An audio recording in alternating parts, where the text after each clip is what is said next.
పట్టణంలోని సివిల్ హాస్పిటల్లో 4 సంవత్సరాల క్రితం ప్రారంభించినటువంటి మాతా శిశు హాస్పిటల్ ఏదైతే ఉందో 2 సంవత్సరాల పూర్తి కావాల్సి ఉంటే ప్రభుత్వ నిర్లక్ష్యం వల్ల,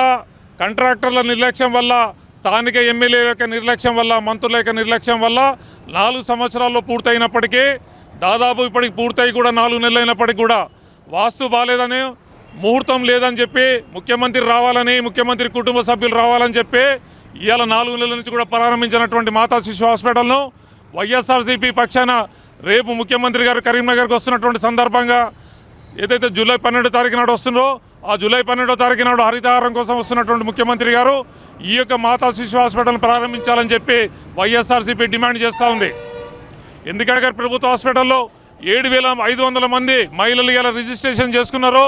ఆడ 50 బెడ్ల హాస్పిటల్ ఉంది మహిళలకు సంబంధించినటువంటి హాస్పిటల్. ఆ మెటర్నిటీ హాస్పిటల్లో సౌకర్యాలు లేకపోవడం వల్ల పిల్లలు చనిపోతూ ఉన్నారు, తల్లులు చనిపోతూ ఉన్నారు, తల్లులు అనేక ఇబ్బందులు పడుతూ ఉన్నారు, అనేక రకాల అవస్థలు పడుతూ ఉంటే